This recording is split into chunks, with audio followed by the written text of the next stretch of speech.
Richard Sterling pushed open the heavy oak doors of his own mansion and stepped into the marble-floored great hall, hours earlier than anyone expected. The first thing he saw was not luxury, not the gleam of chandeliers or the sweep of the staircase. It was his wife, Margaret Sterling, her silk dress swirling as she lifted her leg high, poised to drive her heel into the small, cowering body of a child. The child was 8-year-old Amara Johnson, black, thin as a reed, her dark eyes wide with terror.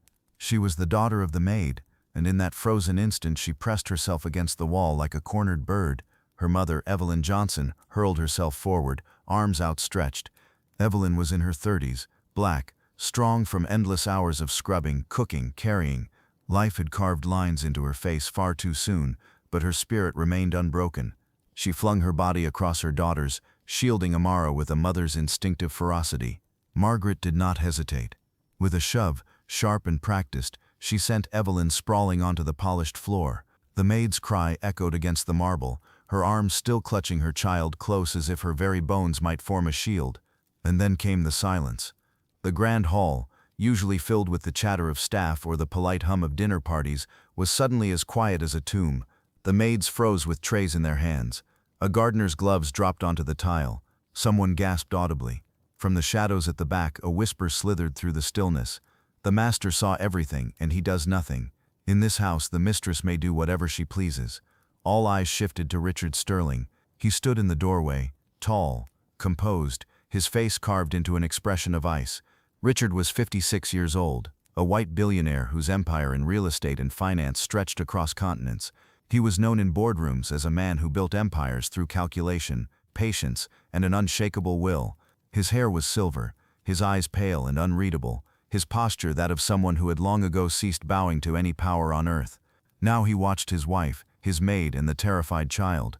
Not a muscle in his face betrayed emotion. For a moment it seemed he might simply turn away. Then, in a voice like steel drawn from its sheath, Richard spoke. "Harold," he said, turning toward the butler, "check the security system, review the cameras, now." The order cracked across the silence. Harold Whitmore, the butler, white, gray-haired, discreet, loyal after 30 years in service, stiffened. He adjusted his tie, nodded once, and hurried toward the monitoring room. His shoes clicked sharply against the floor, the sound too loud in the suffocating quiet. The servants stared, their minds racing. Why summon the cameras? Why issue such a command so publicly? To them the answer seemed obvious. Richard must suspect the maid and her daughter of some transgression. He must believe this scene, this struggle, was only the surface of some deeper offense. His silence was not indifference. It was judgment, deliberate and cold. Perhaps he intended to gather proof, to banish mother and child from the estate once and for all. A murmur ran through the hall. Shoulders straightened, lips tightened, eyes gleamed with cruel expectation. For years many had resented Evelyn Johnson's quiet dignity. Wait a second. If you like this video, please like, comment, and subscribe. It really helps us. Her refusal to collapse under humiliation. Now at last, they thought, her reckoning had come, and Margaret Sterling smiled. She was 48, white, statuesque, with diamond earrings catching the chandelier's light, and lips painted a fierce crimson. Born into wealth, she carried arrogance like a perfume. Margaret was the kind of woman who gave orders as though the world itself existed to obey. To her, Evelyn was not a human being but a tool, a pair of hands meant to scrub, to carry, to absorb disdain without protest. Now she lifted her chin, her smile curving with satisfaction. To her mind, her husband's command was confirmation that he stood with her, that he would see her insult avenged. The maid would be dismissed, disgraced. The child would be cast out. Order, Margaret's order, would be restored. Evelyn, still on the floor, gathered Amara in trembling arms. Her chest rose and fell with shallow breaths. Tears streaked her cheeks, not only from the pain of being thrown but from the deeper wound, the look on Richard Sterling's face, that still, impassive mask, that absence of compassion. She had worked in this house for nearly a decade. She had scrubbed its floors, cooked its meals, polished its glass until it shone like crystal. She had believed, perhaps naively, that beneath his cold exterior, Richard was at least fair, perhaps even merciful. But now she saw him standing there, issuing orders not to protect her, not to protect her child, but to summon evidence, as though she were guilty of something, as though Amara's very existence was a crime. Evelyn rocked her daughter against her chest, whispering, "It's all right, baby, it's all right." Her words trembled like leaves in the wind. She looked up once more, her eyes locking on Richard's impassive face, and in those eyes she saw only the reflection of her despair. The hall remained suspended in silence, broken only by the faint hum of the security monitors awakening somewhere down the corridor. In that silence, each heart hardened or broke according to its station. The servants, eager for spectacle, braced for the downfall of the maid. Margaret, her smile sharpening, waited to savor her triumph. Evelyn, her hope collapsing, clutched her daughter as if holding on to the last fragment of safety in a collapsing world. And Richard Sterling, silent, expressionless, watched them all, his command still hanging in the air like the toll of a distant bell. No one in that hall could have imagined that his silence concealed not cruelty, but something far more dangerous. But for now, to every watching eye, he was the coldest man in the room, and the maid, her daughter trembling in her arms, believed she had just been condemned. Richard Sterling did not move as the hum of electronics rose from the corridor. Moments later, Harold Whitmore returned, palms folded. "Sir, the foyer cameras were on a maintenance cycle. We have partial footage. It shows movement, nothing conclusive." Richard held his wife's gaze for one long, expressionless beat. "Then it's a misunderstanding," he said evenly. "We'll handle it privately." Breath returned to the room. Servants exhaled. Margaret lifted her chin, and Evelyn Johnson gathered her daughter Amara with shaking arms. Evelyn retreated to the service hall. Evelyn Johnson was 34, a black domestic worker. Her husband had left when Amara was 3. Since then she had worked double shifts and learned to ration both food and pride. She moved with quiet economy, eyes watchful, voice gentle, unless her child was threatened. Amara Johnson, 8, slight and soft-spoken, clung to her mother's skirt. At school she had learned which corridors turned cruel. Still, she kept her head high, the way her mother taught her. The next morning, mother and daughter walked toward the bus. "Mama, if being kind makes you small, why be kind?" Amara asked. "Kindness isn't small," Evelyn said, squeezing her hand. "It's the part of you no one can steal. When the world tries to make you less, tell the truth with how you live." Back at the estate, truth took a harsher shape. Margaret Sterling, a philanthropist by title and socialite by vocation, carried arrogance like a perfume. Elegance was her armor, domination her reflex. She gave orders as a pianist strikes keys, precise, practiced, expecting harmony from the world. She summoned Evelyn to the gallery. "Since you're eager to perform," Margaret said, "I have work suited to your talents." She gestured toward the rear grounds. "The storage house needs deep cleaning. Doors open, full sun. Let everyone admire your diligence." Evelyn bowed her head. "Yes, ma'am." By noon, heat wavered over the gravel. The storage house squatted at the edge of the property, a concrete box cluttered with broken furniture, rusting tools, and the leavings of wealth. Dust lifted in sheets. Evelyn scrubbed, hauled, sorted, her back burning beneath the sun that reached through the doorway like a spotlight for humiliation. 2 groundskeepers drifted past, pausing at the threshold as if watching a show. One murmured, she thought she could play the victim. The other snorted, the master. Evelyn fixed her eyes on the bristles of the brush. "Work is not shame," she told herself. "Each stroke a litany. Cruelty is." That evening she and Amara ate in the servants' dining room. Stew, bread, a sliced apple. Amara sat straight, mimicking her mother's composure. "Mama," she whispered, "did Mr. Sterling help us or help her?" "Some people help in ways you can't see," Evelyn said. "Others help out loud. Judge by what they do." Richard moved through the house like weather, quiet, charged, altering the pressure in any room. He said little about the foyer incident. Instead, he made calls behind closed doors. He requested files from his attorney. He told Harold Whitmore, the chief butler, discreet, exacting, steady, to bring the family office ledgers from the safe at night. He left early for meetings and returned late, tire tracks drying on the gravel like lines through a private map. Harold complied without comment. Yet even he felt the temperature change, teacups rattling a fraction in their saucers as staff carried them down corridors of rumor. By week's end, rumor had shape. "He's tightening the vault," someone said at the laundry presses. "Auditing the accounts because he doesn't trust the staff," said another near the pantry. "He's building a case," whispered a third, "against our Evelyn. Just watch." Margaret fed the whispers with a smile, drifting through the kitchen. Evelyn scrubbed the grout on the rear patio. "Dirt loves the company of its own." Or, to Harold, "All honey." "I'm relieved Mr. Sterling is reviewing cameras and books. Leniency spoils standards." Evelyn endured and kept her rhythm. Kneel in the gardens until knees ached and the scent of crushed rosemary clung to her palms. Polish the stair rail until her reflection steadied her. A woman not broken, a mother not defeated. One afternoon Richard crossed the service hall as Evelyn rose from mopping. Water dampened her trouser knees. A strand of hair had escaped her bun. "Mr. Sterling," she said, stepping aside. "You may take the evening to rest," he said quietly. "Thank you, sir." He walked on. It was nothing. It was everything. To watching Maid's proof he favored her. To Margaret, an insult. To Evelyn, a small mercy that sharpened her unease. Mercy could be bait. That night, after Amara slept, Evelyn sat with a mending basket. She stitched the torn hem on Amara's uniform so neatly it looked inevitable. "We won't be defined by their contempt," she murmured. "We'll be defined by our care." The next day, the storage house waited. Bleach fumes, sun, the ache that lived between Evelyn's shoulders. She worked until her hands trembled and kept working. When she paused to drink water, Margaret's shadow crossed the doorway. "You missed a corner," Margaret said, pointing at a stain, or the memory of one. "Perfection is the least this house deserves."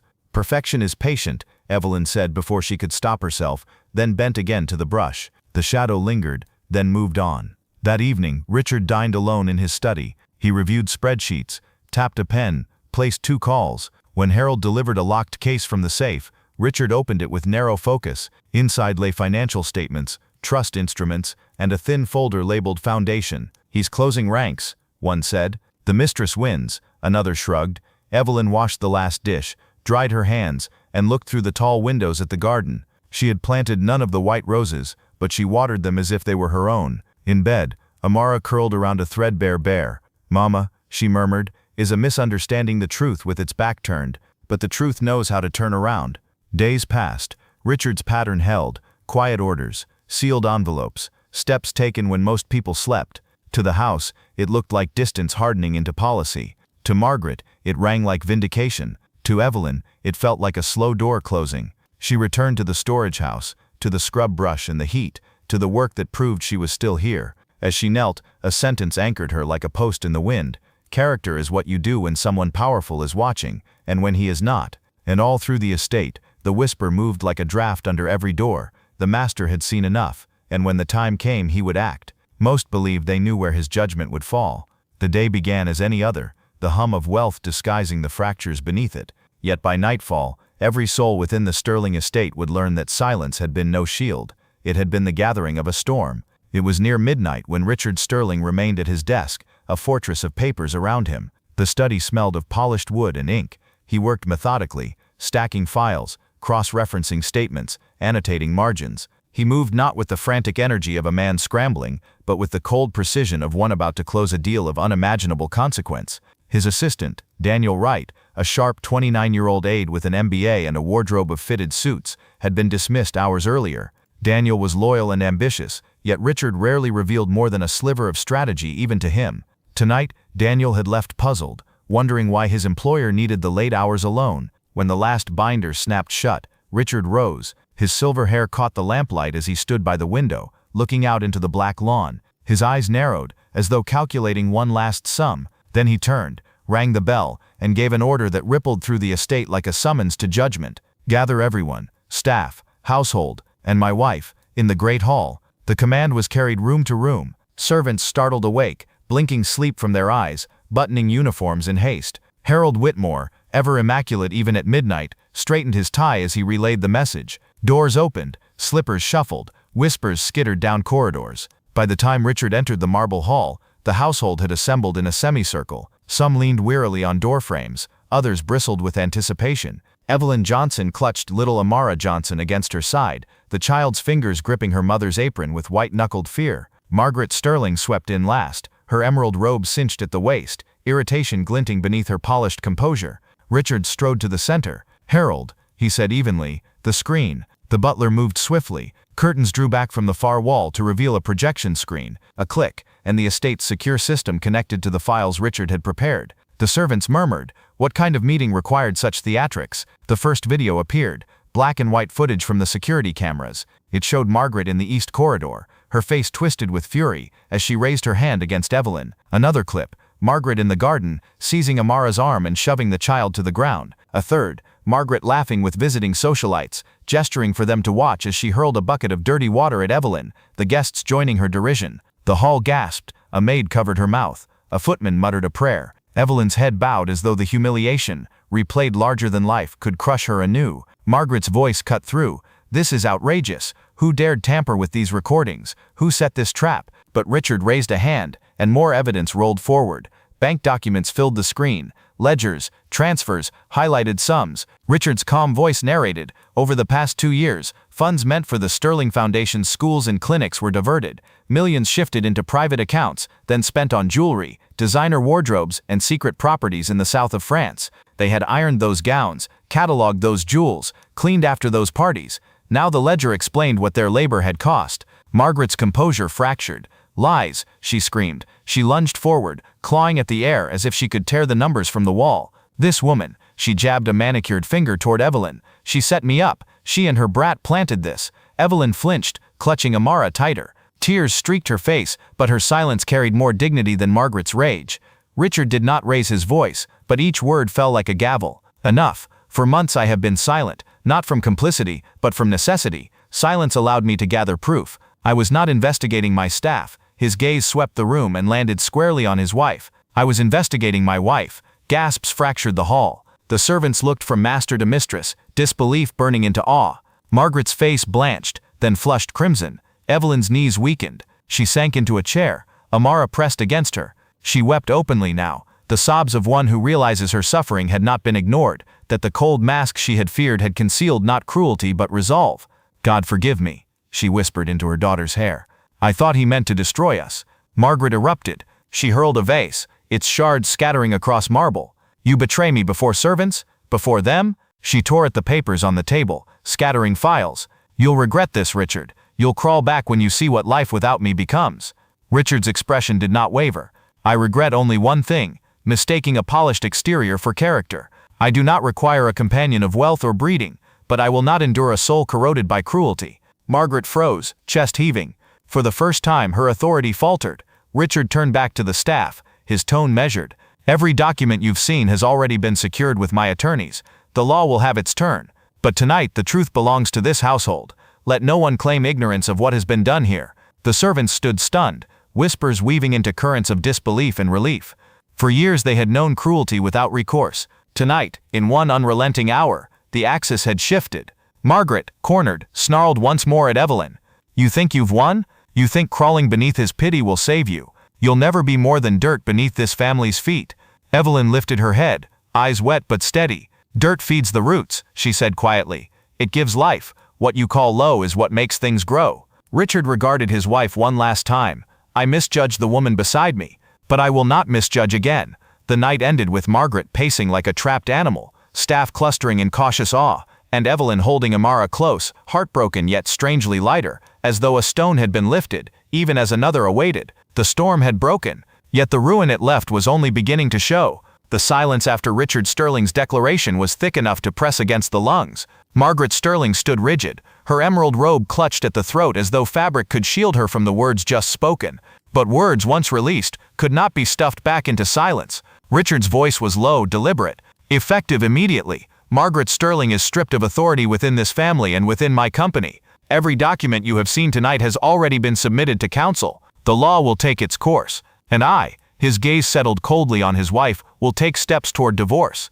Gasps ricocheted through the marble hall. Servants who had learned to lower their eyes now raised them, daring to witness the collapse of the woman who had dominated them for years. Evelyn Johnson clutched Amara tighter, her heart hammering at the sheer audacity of justice spoken aloud. Margaret's reply came not as words but as a shriek, raw, furious, disbelieving. You can't dismiss me like a chambermaid. I built this house's reputation. I made your name respectable. You stained it, Richard said, his tone sharp as cut glass. At that moment, the heavy doors swung wide. 2 uniformed officers entered, their badges catching the chandelier's light. Detective Alan Mercer, broad-shouldered, his hair thinning at the temples, stepped forward with the solemn air of a man accustomed to confrontation. His partner, Officer Dana Ruiz, younger, clear-eyed, carried the folder that held the summons. Detective Mercer's voice carried easily across the hall. Margaret Sterling, you are hereby summoned on charges of financial misconduct and misappropriation of charitable funds. You will accompany us for questioning. The effect was seismic. Staff members whispered, some covering their mouths.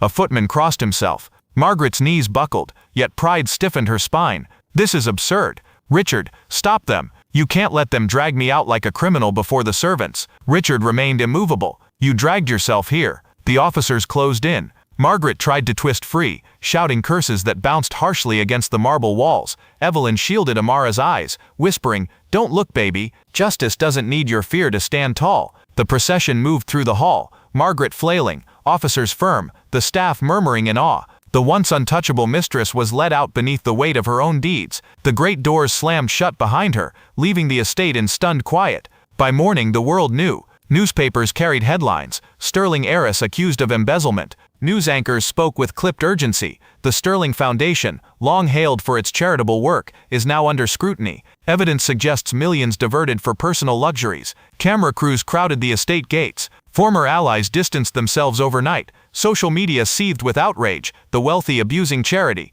the powerful humiliating the powerless. Richard met the press on the front steps. His suit was dark, his posture unyielding. Evelyn and Amara stood beside him, hesitant, almost overwhelmed, but present. Flashbulbs erupted. Richard raised a hand. For too long silence covered cruelty. Tonight that silence ends. The woman once called my wife will answer for her abuses in court, and I, Richard Sterling, apologize, publicly and personally, to Evelyn Johnson and her daughter Amara. They bore injustice in this household while I gathered proof. Their patience and dignity shamed my silence. The crowd stilled. Cameras whirred. He went on. Those the world dismisses often remind us of our humanity. We cannot buy integrity. We can only live it. Evelyn blinked back tears. Beside her, Amara leaned closer, sensing safety for perhaps the first time in her short life. The consequences unfolded swiftly. The Sterling Foundation was dismantled and rebuilt under a new charter. Oversight shifted to a community council composed of teachers, clergy, and civic leaders. To the astonishment of many,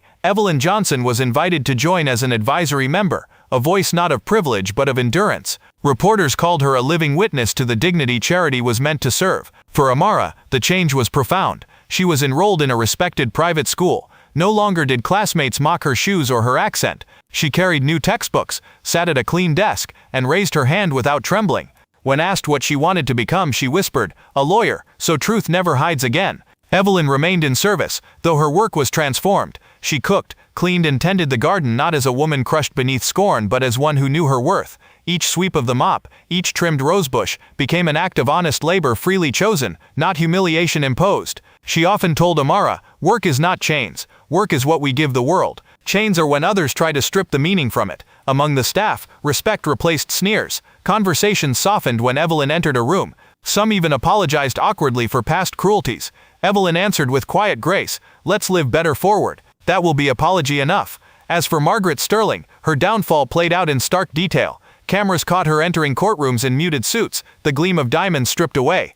Tabloids printed photos of her arrival at detention hearings, eyes shielded by dark glasses. The same society that once applauded her soiree, now whispered of disgrace. Seasons turned. In the garden behind the estate, where white roses bloomed along trellises, Richard Sterling was seen walking beside Evelyn and Amara. The billionaire's stride, once solitary, was joined by the measured steps of the woman who had survived his household's cruelties, and the child who had endured its scorn. One afternoon, a gardener paused at the sight, Evelyn holding Amara's hand, Richard walking just a step behind, neither master nor servant, but companions bound by a hard-won truth. Strange world, the gardener murmured to himself. Power bowed and dignity rose.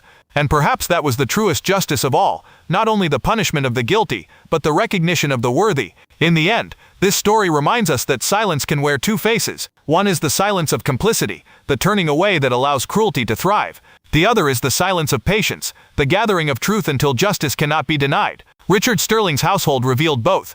His wife's arrogance collapsed under the weight of her own deeds, while a maid's dignity, dismissed, mocked, underestimated, proved unbreakable. We are left with a sobering truth. Wealth may purchase indulgence, but it cannot purchase integrity. Real power does not reside in marble halls or bank accounts, but in the quiet strength of those who endure with grace. Evelyn Johnson's labor became more than survival. It became testimony. And her daughter's future, once shadowed by contempt, now shines with possibility. Sometimes the most overlooked lives are the clearest mirrors of our humanity.